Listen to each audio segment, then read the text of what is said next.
Oh my God, it was just a joke! This is 32-year-old Randall Conroy. 4.5 hours ago, he was arrested for rigging a landmine to explode inside the popular trampoline park known as Rebounders during business hours.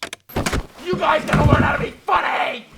During our examination of this footage, we will be discussing the interrogation tactics of the detectives and the various methods of psychological deflections that Randall employs throughout the interview. Now keep in mind, this is a man deranged enough to place an explosive device underneath the trampoline in hopes that a child would detonate it by bouncing on the right place at the right time.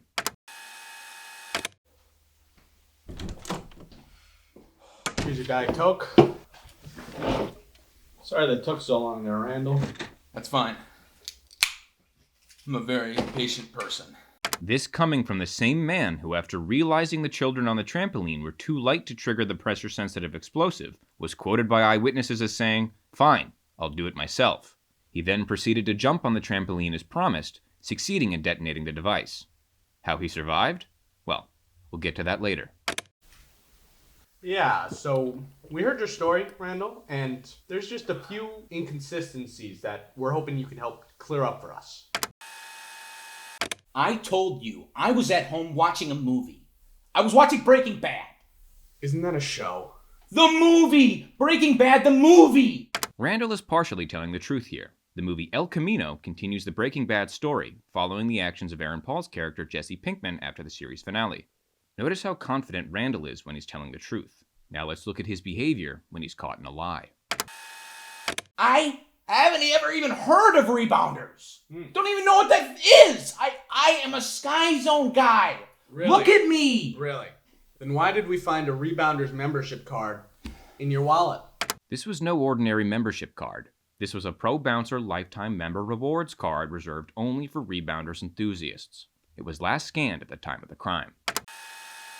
Oh, dude, I remember now. I was at a different Rebounders. And my friend Billy was there. He could talk to you and back me up. Did you notice that? His confidence was restored by utilizing only parts of the truth. His high school friend Billy Weisler was at another Rebounders around the time of the incident. However, after 10 seconds of questioning, Billy revealed Randall was not, in fact, at this other Rebounders. After 5 minutes of questioning, a child was found in the trunk of Billy's Ford Fiesta. Billy is in federal prison. We know for a fact that you were there, Randall. How do you know it was me? I would never do anything like this. This was not the first violent crime Randall had perpetrated. In 2017, Randall donned a full suit of knight's armor and attempted to rob a water park. When he tried to flee authorities down a water slide, he was found nearly drowned at the bottom due to his cumbersome attire. You're telling me this is nothing like Alaska? Oh my God, that was one time. In 2018, Randall attempted to sink a Disney cruise with a cannon that he mounted on a small dinghy. He was unsuccessful and quoted as saying, "The dang thing wouldn't light. It was too friggin' wet." He almost escaped but was tasered thoroughly due to the conductive nature of his costume. He was wearing a suit of armor. Come on, Randall. Give me something, okay? This is serious. Those kids could have died. What was that?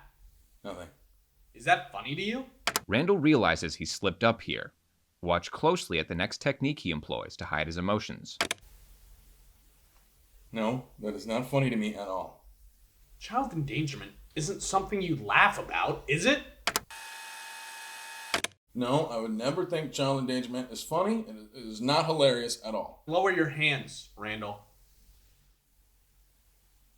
His whole facade is falling apart, just like a house of cards. Or like the show, House of Cards. Now the detective knows to apply pressure. Randall, what if I told you we spoke with your mother this evening? She told us everything about the Rebounders. My mom? Mm-hmm. What? She's lying! The police had in fact not spoken with his mother. This is a common tactic used by interrogators, feigning the possession of damning evidence in order to draw out a confession. She's lying! Nope. Randall's mother had been deceased for over 4 years. Freaking bitch! Look, Randall, we almost had you at the bridge, and we got you now. On the night in question, after fleeing the scene, the suspect hijacked a magnetic junkyard crane and proceeded down the highway, initiating the slowest police chase in Brevard County history. The crane careened off a bridge into the St. Johns River, where he swam away. When authorities investigated the crash, The only evidence found was a medieval great helm stuck to the crane's magnet. The suspect had been wearing a suit of armor. So you might as well just tell the truth, Yeah? okay? Well, you have no evidence. You have no proof it was me. Bring it in. What is that? What is that? Okay. Look familiar, Randall? No. I have no idea whose 13th century Germanic great helm that is. I don't know. They later found a headless suit of armor in Randall's family home embedded with landmine shrapnel, presumably how he survived the blast. We know it's yours. It's not mine. Look at it. It's too small. This wouldn't fit on my head. Why don't you try it on then? I can't. Why? I'm too tired. He was not tired. He had just drank a full Diet Coke. Oh. Put it on, Randall.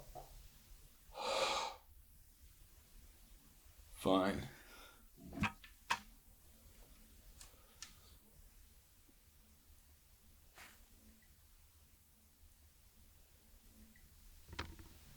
It's a perfect fit.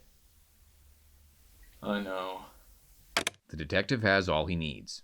All that's left is to present the evidence at trial and let the jury decide.